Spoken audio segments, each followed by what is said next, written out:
Good morning and welcome. Please join us in our gathering hymn, I've Got Peace Like a River.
Good morning and welcome to First Unitarian Church. We're glad you're here. We are a multi-generational congregation and our community strives to put love at the center of all we do. Together we work to nurture spirits, support one another, and advocate for justice in the wider world. We're not perfect, but we're committed to building a community where everyone can feel at home. Whether you're joining us for the first time or you've been coming for years, whether you're here in the sanctuary or connecting with us online, you are an important part of this gathering, and we're really happy to have you here. If you're new here, or newish, we invite you to join us for the Welcome Circle immediately following the service. That's over here where you see the sign Welcome Circle. You can learn more about who we are, what we do, ask questions, meet some other folks, and some other new folks. We also hope you will join us today after service for social hour in Fuller Hall, just below the sanctuary. You can enjoy a hot beverage, and today we're having a singing Sunday where all can take part in music and learn a few new songs. Today after the service, you are also invited to join Community Earth folks for a teach-in on acting to address climate change. This is for anyone who wants to learn about climate-related legislation strategies and for reaching out to our legislators. There's a light lunch will also be served. And a note, if you ever need assistance in finding your way to any gathering or activity, please stop by the welcome desk out in the lobby and ask any one of our friendly ushers and greeters, and they will help you find your way. A couple more announcements we have. Tickets are on sale for the 2025 Marilyn Sewell Social Justice Lecture on Saturday, March 1st at 3 p.m. We're excited to partner with Pro Voice Project of Idaho and the Equal Rights for All ballot initiative campaign to present A Tale of Two States, Abortion and Reproductive Stories from Idaho and Oregon. There will be presentations and a panel discussion to help us all prepare for the fight to safeguard access to abortion and reproductive health care for Oregonians. Check out the link in the front steps for tickets and more information. And I want to extend a special welcome to Mia Hall-Miller, who is leading our choir today. Mia is the founder and former artistic director of the Pacific Youth Choir, with over 40 years of choral and educational experience. Mia has been a treasured member of the musical community both here locally and nationally, and we are happy to have her with us today.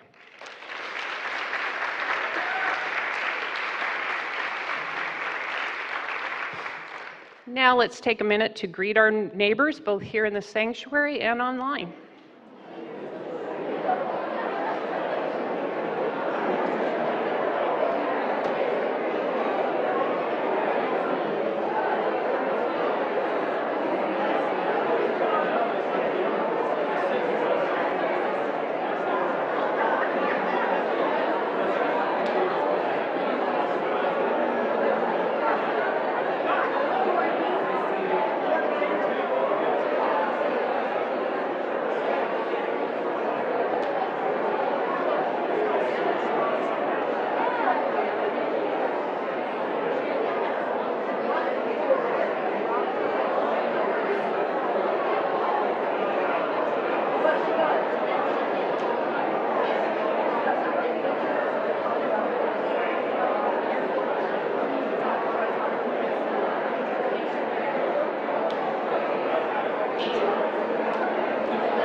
Well, that's a happy greeting sound out there.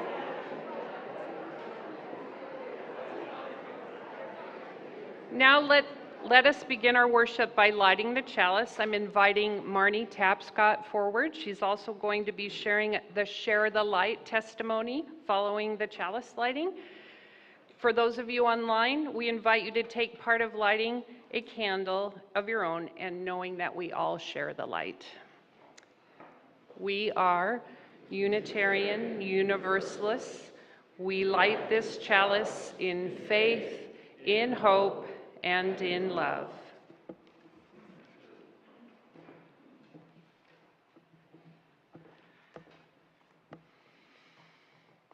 Good morning. I'm one of the members of the CARD Social Justice Group. CARD stands for Care in Action for Reproductive Dignity. I would like to tell you about the group and why I feel passionate about protecting reproductive health care. I'm very grateful and very fortunate that I came of age during the 60s and 70s. Though there was much social and political unrest, Roe, the landmark decision to provide the United States constitutional right to abortion, passed on January 22nd, 1973, when I was 19 years old. In 1975, I moved to San Francisco, freshly out of college. I was naive and uninformed about many things, but luckily, when I needed gynecological and reproductive health care, I found my way to a free women's clinic in Haight-Ashbury. No one was turned away due to lack of funds. This free clinic was so different from the typical doctor's office. It was earthy and down home, decorated with Indian bedspreads and plants. No white floors or white walls here. The person who conducted the exams exuded a kind of Earth Mother presence. She was so gentle and caring and non-judgmental. I felt I could ask her anything. I continued going to this clinic for many years, even when I finally had employer-provided health insurance. Sadly, Roe was overturned on June 24th, 2022.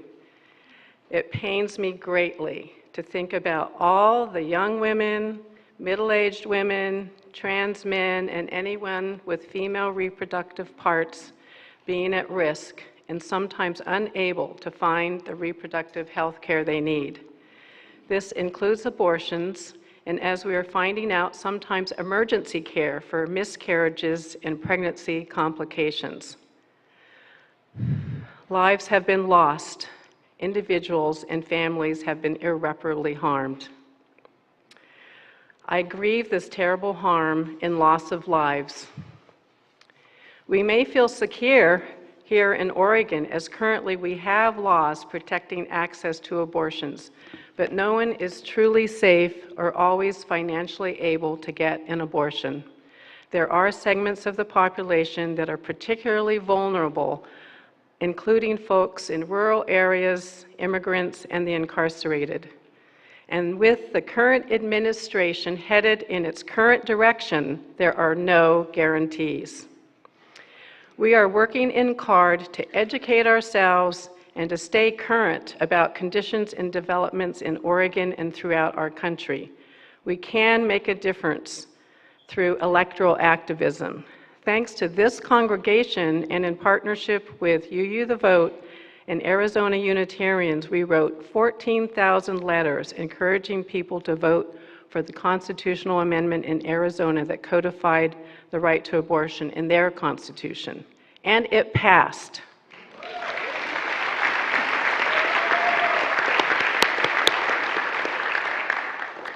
We can continue to find other ways to support our siblings in the states with strong laws against reproductive health care, such as our neighbor Idaho. As Jen mentioned, for our social justice lecture this year, our social justice lecture this year, on Saturday, March 1st at 3 p.m., we are presenting A Tale of Two States, Abortion Stories from Idaho and Oregon. Come and learn about what our siblings in Idaho are facing, one of the states in the country with the strongest bans against abortion. Hear from individuals and organizations that are working to help and to support those with extremely limited access to reproductive health care. Everyone here and in our larger community are invited, so please come and please get the word out to others and see the front steps for more information and a link to buy tickets. Thank you.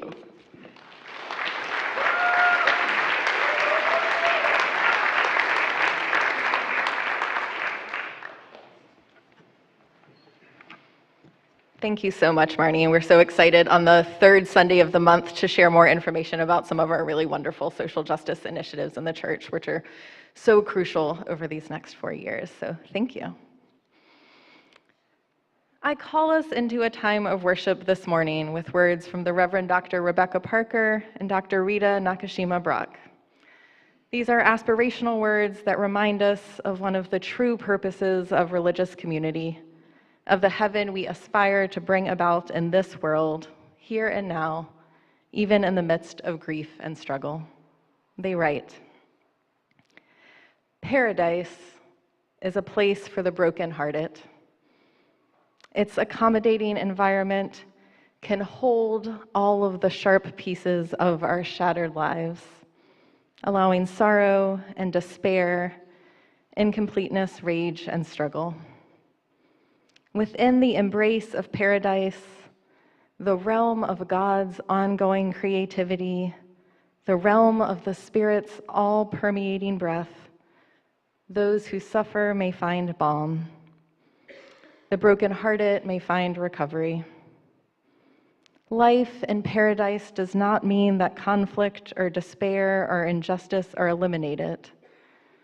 Rather, it means that being present, fully feeling, and passionately engaged is possible, and that the struggle for life can be sustained." Let us worship together this morning.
Will you rise as you are able in body or in spirit and join me in our responsive reading?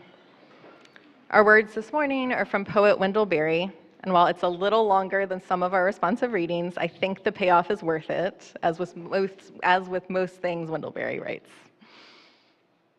If we will have the wisdom to survive, to stand like slow-growing trees on a ruined place, renewing, enriching it, if we will make our seasons welcome here, asking not too much of earth or heaven, then a long time after we are dead, the lives our lives prepare will live here, their houses strongly placed upon the valley sides, fields and gardens rich in the windows. The river will run clear as we will never know it, and over it birdsong like a canopy. On the levels of the hills will be green meadows, stock bells in noon shade. On the steeps where greed and ignorance cut down the old forest, an old forest will stand, its rich leaf fall drifting on its roots. The veins of forgotten springs will have opened. Families will be singing in the fields. In their voices, they will hear a music risen out of the ground. They will take nothing from the ground, they will not return, whatever the grief at parting. Memory, native to this valley, will spread over it like a grove, and memory will grow into legend, legend into song, song into sacrament. The abundance of this place, the songs of its people and its birds, will be health and wisdom and indwelling light. This is no paradisal dream. Its hardship is its possibility. And now let us join in our doxology, Spirit of Life.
This year we've focused on groups,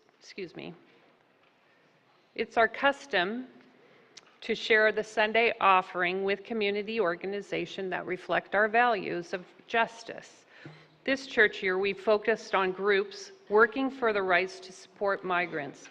But for the month of February, we are sharing our plate with the UU Disaster Relief Fund in response to the devastating wildfires in California. The UUA Disaster Relief Fund is at its lowest level since it started in 2017. Our commitment to the shared plate will help sustain this fund going forward as climate disasters continue to ravage communities. In a moment, our ushers will pass by with baskets in our sanctuary for offerings by cash and check, and you can also use this yellow card in the seat backs or nearby you if you'd like to give electronically. For those of you joining us online, you can use the QR code which will appear shortly on the screen. Thank you very much for your generosity, which helps to sustain the mission of this church and our community partners.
As part of being together in community each week, we take time to hold the prayer intentions of our community. If you are here in person, one can light a candle in either one of our side galleries. You could also write down your prayer request. If you're joining us online, you can send your request to prayer@firstunitarianportland.org. If you have a concern you'd like shared during a Sunday service, you can also email to parishconcerns@firstunitarianportland.org. Our ministers and our lay ministers are here to hold your prayers and provide care throughout the week. Member Julie Wheeler died on February 12th after recently entering hospice care in her residence at Willamette View. Julia and her husband Andrew, who passed away last year, were very active, longtime members of the church. Julie served as an office volunteer at the church and is remembered warmly by staff and fellow congregants. We hold children Anne, Molly, and John and their extended family in our hearts. Member Frank Phil's mother, Betsy Phils, passed away late last night after a fall a few weeks ago and 2 weeks in hospice. The family got to see her in October when she came for a visit to Portland from New England. We are thankful for their time that they got to spend together, and she is the reason Frank is a lifelong UU. Frank is our youth advisor. A celebration of faith for longtime member Martha Westgate will be held on February 24th, which would have been Martha's 90th birthday. Martha was one of the founding members of our church's seventh principal group, which is now called Community for Earth. Martha and her husband John were active members of our church for many decades, and the service will be held online at 4 p.m. so relatives in West Virginia and California can attend.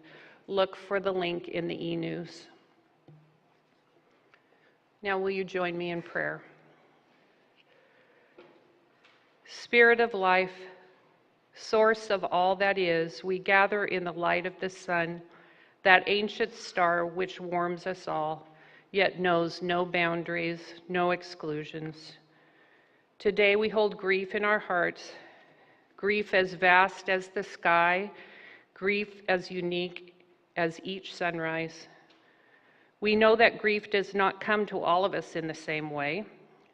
Some weep openly, some carry their sorrow in silence, some find solace in communities, others walk the path alone.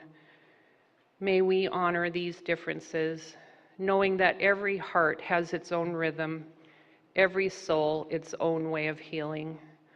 And let us remember that grief is not a burden to be fixed, but a journey to be witnessed with compassion.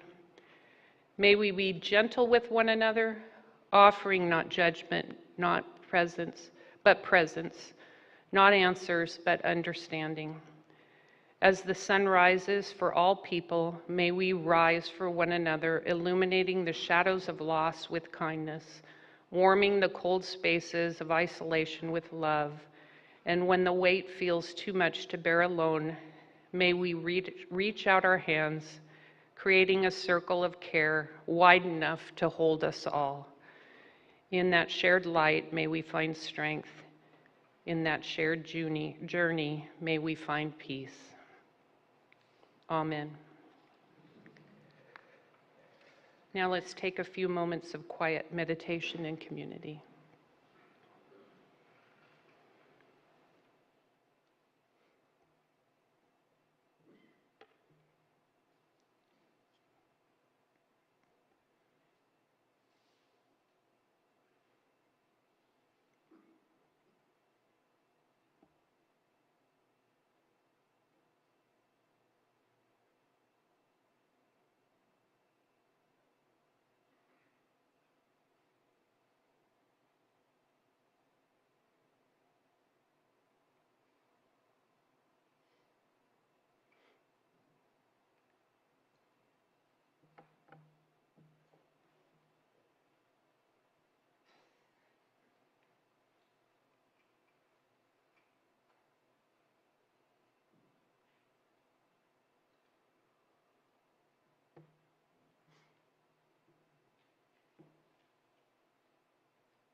Join us in singing Gathered Here.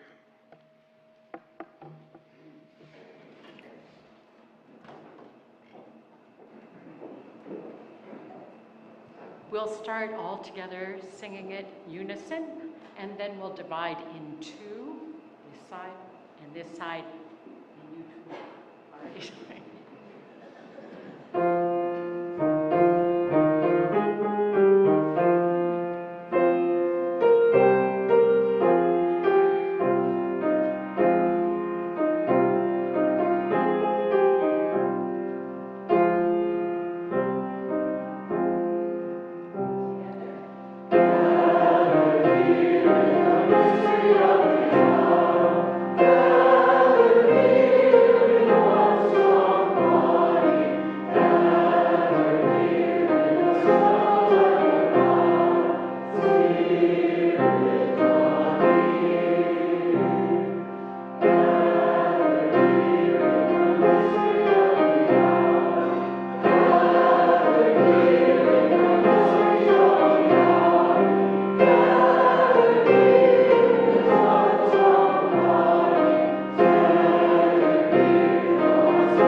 A Spell for Grief or Letting Go by Adrienne Mari Brown.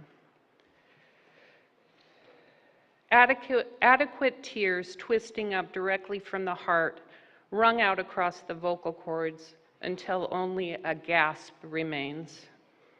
At least an hour a day spent staring at the truth in numb silence. A teacup of whiskey held within both hands, held still under the whispers of permission from friends who can see right through okay and fine. An absence of theory, flight as necessary, poetry, your own and others on precipice, abandonment, nature, and death. Courage to say what has happened, however strangling the words are, and the space to not say a word.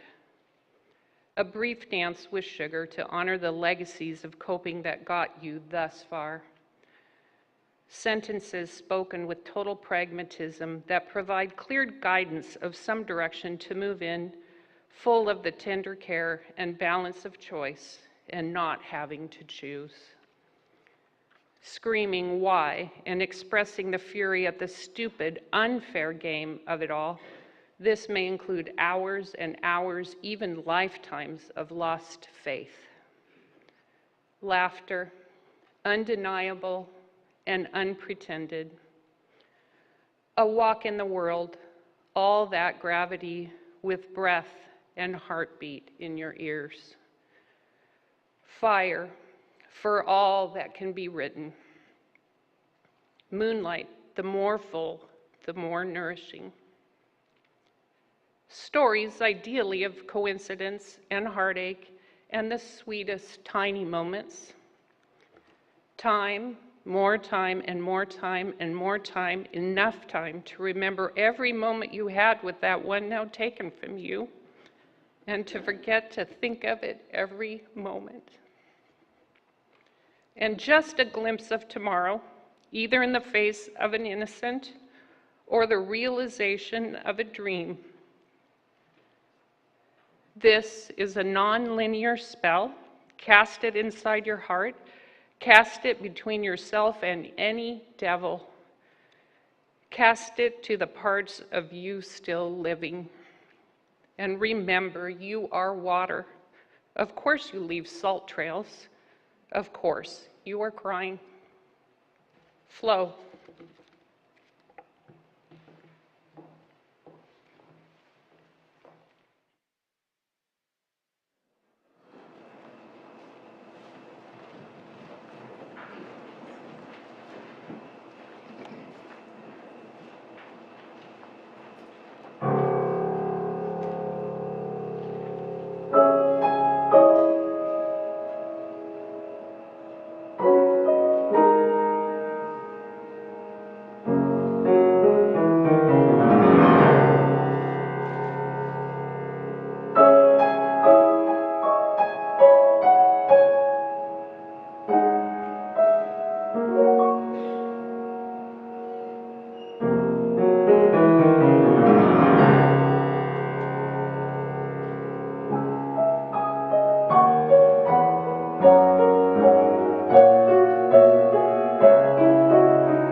Thank you, choir. That was stunning.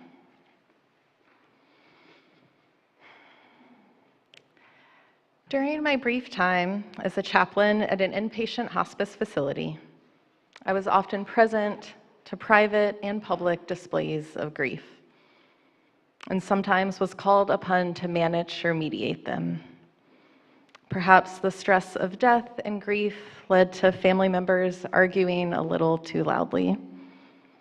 Maybe a loved one was angry at the doctor for not doing enough or recommending hospice in the first place.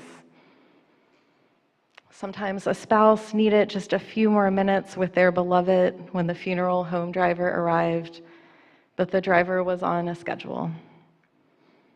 In those tender moments, when private feelings and public spaces intersected, a nurse or aide would call for a chaplain to come down to help manage the situation. Sometimes this provided unexpected levity during difficult times.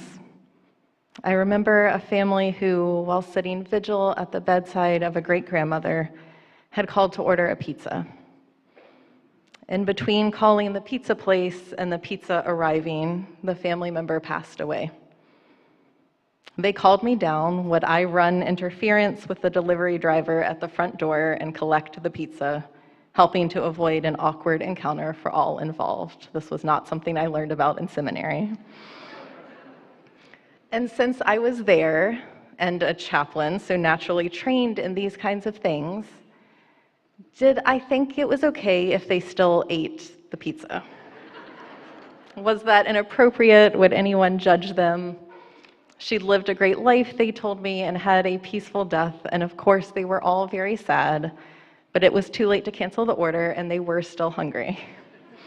Though I didn't have any real authority in the matter, I was happy to give them my permission to care for themselves and share a meal and community amidst the pain of loss. And I was happy to share a laugh with them, even under the circumstances. But sometimes there were complex layers to this work. I began to notice patterns. Occasionally, someone would complain to me about a family who was grieving too loudly or openly. Other patients and families were upset by this, and they wanted me to go calm and quiet the grieving family. Eventually, I started to notice that these complaints were most often about non-white families. It seemed some cultural expressions of grief were considered more acceptable and more palatable than others. And while always kind and respectful, staff were often much more nervous about non-Christian families who had rituals around death that were unfamiliar to them. In those situations especially, chaplains were called on to make sure things were handled with care. Now, prior to this experience, I had thought of grief as a force unto itself, a feeling that comes to us, often uninvited and against our will, a thing that happens to us, not something prescribed or controlled or culturally specific. It wasn't until I was placed in a role where I was actively called upon to manage other people's grief that I began to understand the social and political dimensions of grief. There are people and systems invested in if, when, why, and how we express our grief. Some of us are given more space and resources to grieve than others, and some reasons for grieving are considered more acceptable than others. Once you begin to notice it, it is hard to unsee. Let's take a really basic example: bereavement leave. When a loved one dies, how much time can you take off of work to cry, to heal, to make funeral arrangements before your job and financial stability are at risk? What types of jobs do and don't offer bereavement leave? And who is disproportionately represented in those jobs? And funerals themselves are expensive. Affordable, quality mental health care that can help people work through their grief isn't easily accessible to everyone in this country. Access to benefits, visitation rights, and decisions about end-of-life care were an often cited argument in the fight for marriage equality. The experience of grief is sometimes considered equalizing, a kind of universal that connects us in our common humanity. And while that may be true for the basic fact of grieving, the ways in which we get to grieve are too often class stratified. And I also noticed gendered patterns in my time at the hospice. The sons and husbands who were reluctant to cry, who took work meetings on their laptops in the waiting room, while their wives and sisters talked with the doctors and social workers and made the funeral arrangements. It was often the daughters who took on most of the caregiving burden, who felt simultaneously guilty over the relief they felt to be free of this duty and nervous about the loss of identity it would bring. It seems grief is also subject to gender expectations and sexist stereotypes. And there are perhaps even more social conventions around grieving public or collective events. Right, you or I can't order the US flag flown at half-staff. A small handful of our elected officials get to decide when the nation is officially in mourning.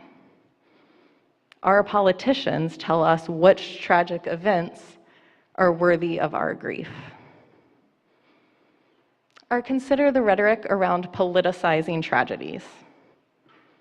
The only acceptable response to mass shootings are thoughts and prayers. If our response to grief is a call to action, that is considered exploitive and uncouth. Unless, of course, you are the current president, whose allies apparently don't reserve the same criticism for blaming a tragic plane crash on DEI initiatives. There are too many examples of the way that grief is defined, constrained, and policed for it to be a coincidence, or simply the trickle-down impacts of broader inequalities and oppressions. There must be something specific about grief that inspires this need for control. And my guess is it's because grief is powerful. Grief asks us to look directly at pain and loss and feel it. It asks us to be present to our full range of emotions: anger, sadness, joy, love, and memory. It deepens our empathy as we come to know ourselves connected to one another through experiences of loss and pain. And grief heals. Grief is the work that moves us to the other side rather than leaving us stranded on the shore of loss. This isn't to say that grief goes away or that we need to try and eliminate it. But when we make space to experience it, to move through it, our souls can, to use language popular among grief experts and psychologists, metabolize it into something transformative. As grief counselor, author, and podcast host Cheryl Espinosa-Jones says, grief knows what it's doing. Grief is holy and wild, and thus capable of creating great cataclysmic change. Grief is an experience rooted in deep love, and moving through it breaks our hearts open, creating a clearing, opening up space for new and different multiplicities of love to spring from that original source. Grief is the fire that creates the ashes from which the phoenix springs. Black queer poet and activist Malika Amala Devich Cyril writes movingly about the power of grief in their essay titled, Grief belongs in social movements. Can we embrace it? The entire essay is worth a read, but I love this part in particular. They write, "Joy is not the opposite of grief. Grief is the opposite of indifference. Grief is an evolutionary indicator of love, the kind of great love that guides revolutionaries. Grief is the kind of force that can topple empires, and it has. I'm reminded of the social movements and activists who have refused to hide their grief in polite company, refuse the constraints we try to place on grief we find uncomfortable, unpalatable, or challenging, and have instead harnessed that grief.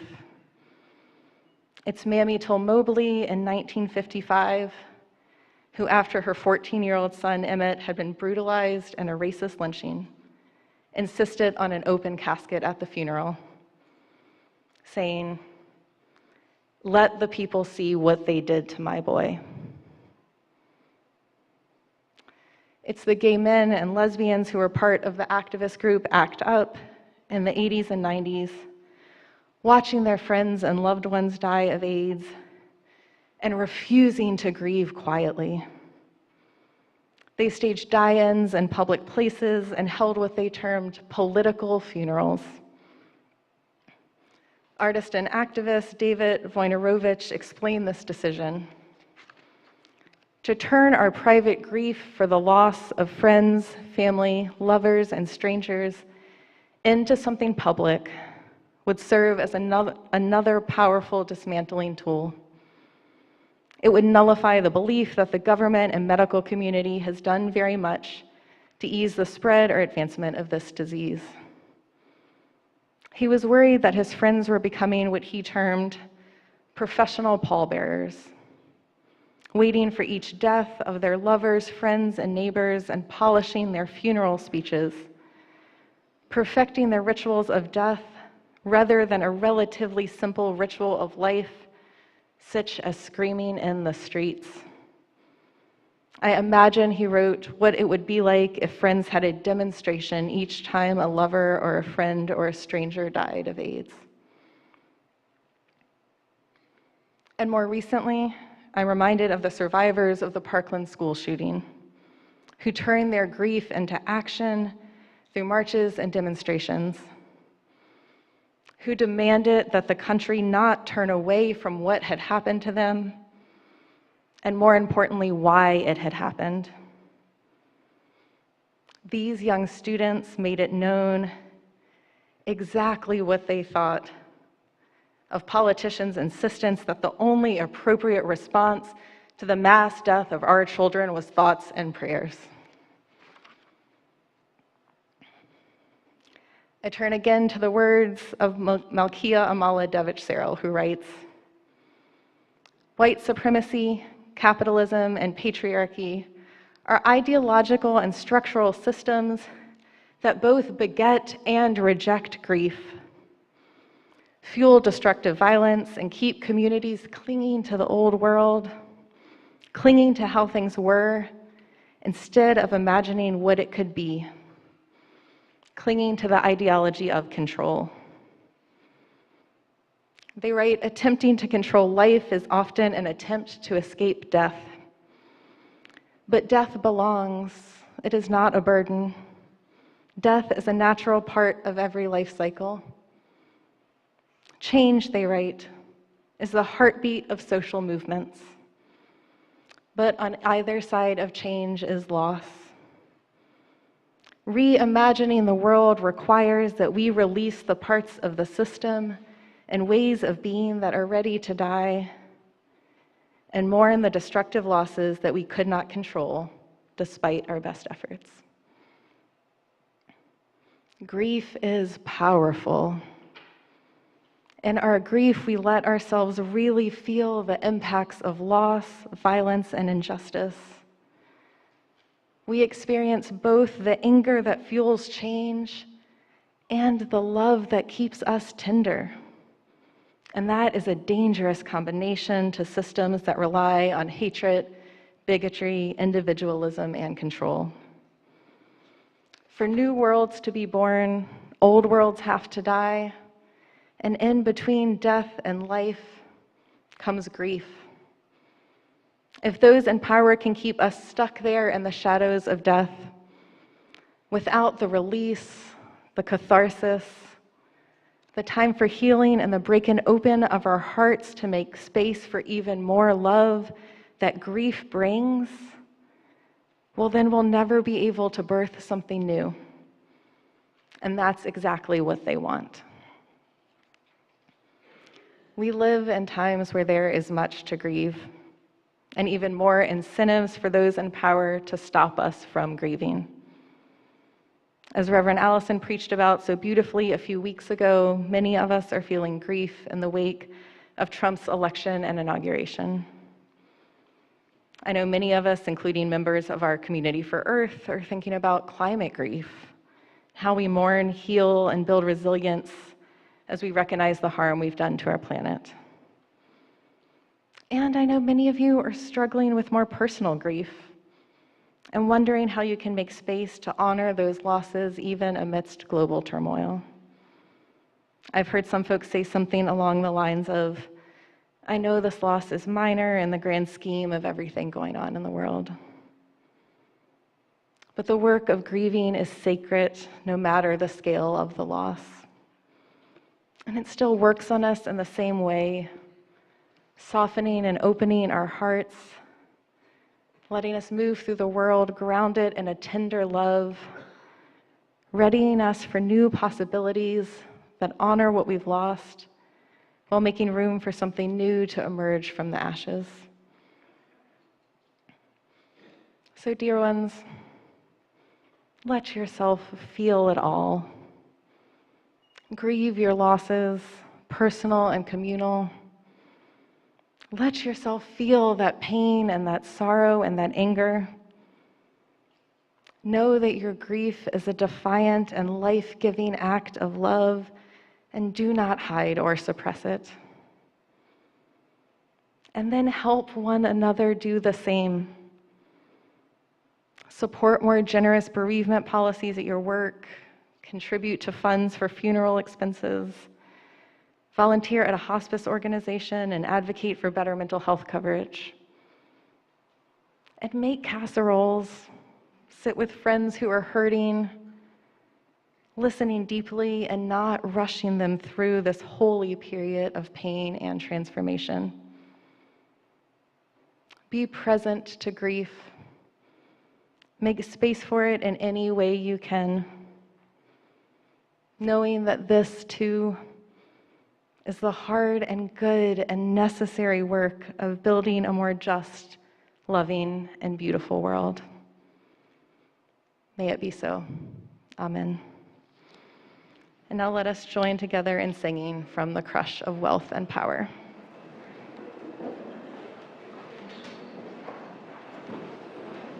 Oh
Friends, let us close our time together today with these words once more from Alkia Amala Devich Serrell. Joy is not the opposite of grief. Grief is the opposite of indifference. Grief is an evolutionary indicator of love, the kind of great love that guides revolutionaries. May we embrace our own grief as a holy act of love. For this is the day that you and I have been given. May we rejoice in it. May we let it bear witness to our grief, and even still may we be glad. Go in peace, practice love. Amen.